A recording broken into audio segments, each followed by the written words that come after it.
Hello and welcome to the Minnesota Left-Handers Podcast. This is episode 7, where I'll discuss leg number 2 of what I've affectionately titled The Journey, a Golf Trip West on Highway 10.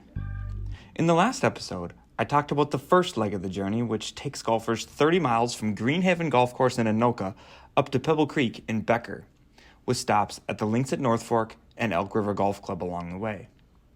In today's episode, I'll take you the rest of the way to Little Falls, the town on the doorstep of cabin country, resort golf country.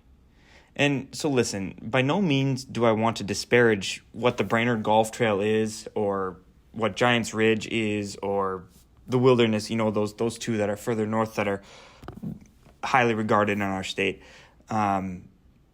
because they're next level. I mean, that's the courses I'm talking about here, these 8, they don't compare. They don't compare to the challenge, they don't compare to the conditions, they don't compare to the routing, or the experience that you would get at some of those courses on the Brainerd Trail, like the classic Deacon's Lodge, or like I said, Giants Ridge, or at the Wilderness. But that's okay, because that's not what this podcast is. This is a series that seeks to highlight what you miss as you head up north. This is a series that highlights golf that doesn't have to take you away for a long weekend or empty your wallet. These are 8 courses that make for an enjoyable morning or an enjoyable afternoon and let you get back to your reality. Today, I'm going to talk with you about Territory, Oak Hill, and Little Falls golf courses. Territory Golf Course sits 17 miles northwest of Pebble Creek Golf Course, just east of St. Cloud, Minnesota. And it edges Pebble Creek for my favorite course on this stretch. I've played Pebble Creek more, largely due to proximity, but I like Territory just a little bit more, and I'm about to tell you why. Let's get to the nuts and bolts here. The cost, it's $30 to walk and $45 with a cart. Does it have a range? Yes. Does it have a short game practice area? Yes. And does it have a putting green? It's huge. Let me tell you, it's quite the practice green. As far as food, let's put it this way. If you play in the morning, you're staying for lunch. And if you play in the afternoon, you're staying for dinner. And then you should go back on Sunday for the Sunday brunch. This isn't a food podcast, I get that, but I could spend an hour talking about how good Coyote Moon Grill is. So just plan on staying because it's that good. All right, on to the scorecard.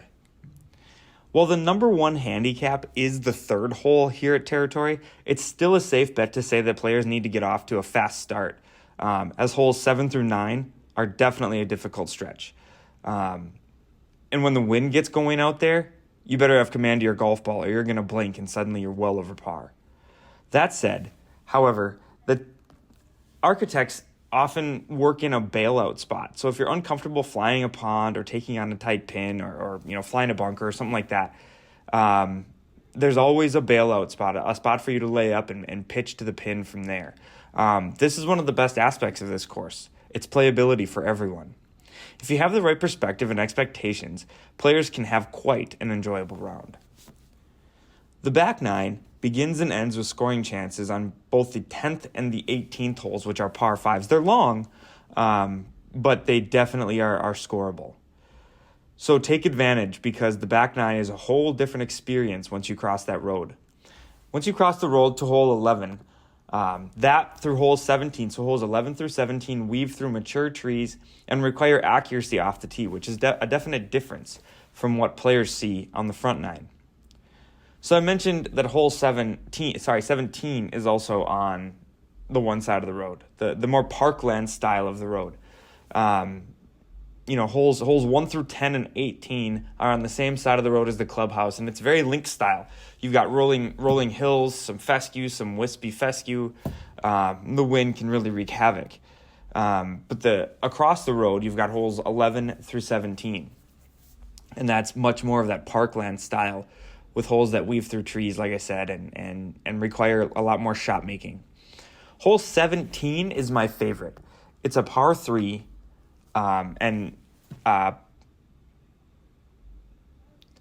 hole 17 is a long par 3 on the back 9, and it is my favorite. Players off the tee hit from an elevated. Players tee off from an elevated tee and hit to a green that slopes right to left. Accuracy is key here because you're in a tough spot, if not taking a penalty stroke if you miss left. There's a bunker that guards the front left of the green, And you can actually miss. If you're going to miss, you can actually miss short or you can miss long. Missing long is tough given the already lengthy hole. And missing short, well, it's closely mown and it's sort of a fairway sort of collection area down there. It forces a bit of an uphill pitch that is not a picnic. Even still, I'll argue that the back nine is more scoreable if you have a short game. Which brings me to the greens. They're tough, but a really fun challenge. The tiers, the undulations, and the size force players to consider what clubs they want to hit into what greens, as a front pin or a back pin might mean a 2-club difference. After the round, and after your meal at Coyote Moon Grill, again, this isn't a food podcast, but seriously, go in there and eat. You won't regret it. Once you're done with your meal at Coyote Moon, get in your car and head west to Oak Hill Golf Course. 17 miles northwest and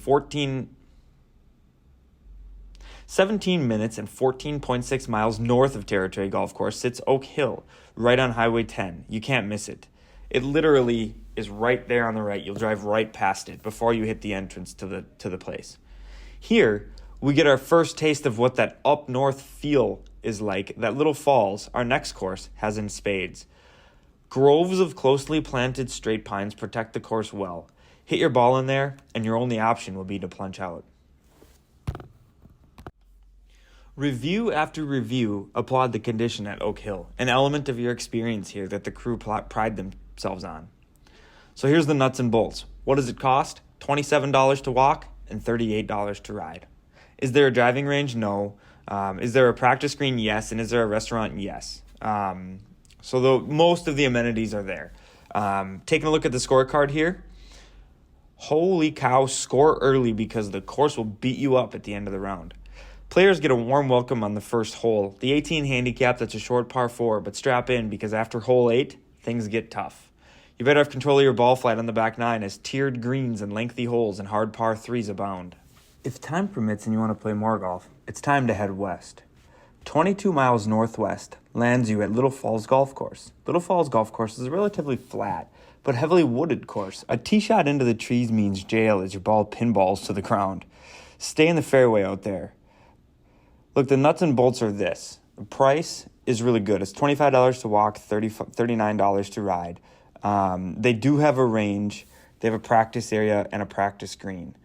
They have a restaurant that boasts the only dining that overlooks the Mississippi River in the Little Falls area. A look at the scorecard reveals a scoreable course if you keep it in the fairway, of course. It's a par 72 that plays to 6,125 yards with a rating and slope of 69.6 and 125 respectively. Neither side stands out as particularly tough. My favorite holes, though, are holes 4 and 5, which are sort of across the road. You cross the road to play these two, and then you come back. Here's a Google review from Great Places, Minnesota about the course. It says it's a perfect stop for a round of golf as you head north to the lake from the Twin Cities. We played in September on our way back from Brainerd. Due to the Packers versus Vikings, we had the course to ourselves. Along the river, the fairways are tree-lined and tight. Do not let a short par 4 fool you. You need to place your shot on this course more than ripping it down the fairway. Greens were in outstanding shape, and a couple of the regular groups were enjoying a round that day and said the course just keeps getting better each year. Well, so there you have it. A wonderful stretch of 7 golf courses that are affordable and often overlooked as people drive north. To go play those Brainerd-type courses. You've got 7. Remember, I said we start at Greenhaven, move up to the links at North Fork, stop in Elk River at Elk River Golf Course, Pebble Creek in Becker, Territory Golf Club in St. Cloud, Oak Hill in Rice, and then finishing here at Little Falls. And so before I finish with this sort of journey, I guess we'll continue to call it, I'd like to add one more thing. Keep in mind that as you head west, of course, getting a tee time and playing at a reasonable pace is more likely. A mid-morning weekend round, say at the links at North Fork, can be a bit of a death march. It's just agonizingly slow, so be aware of that. But if you can get a good tee time out there, one that early morning on a Saturday or an evening and during the week, like I said in the previous episode, it's a fantastic course, the links at North Fork. I mean, it's next to Territory, which I highlighted extensively in this episode. It's probably my favorite on this list, right up there with Pebble Creek. They're both just fantastic. One more episode in this 3-part series. It's an extras edition. Courses that are close to courses that are close to Highway 10, but a little bit further off. You might end up staying a weekend in St. Cloud, kind of a thing, but you take Highway 10 right there, and you've got plenty of good golf. So these courses will be definitely worth checking out. Come back for that episode. Talk again soon. Thanks for listening.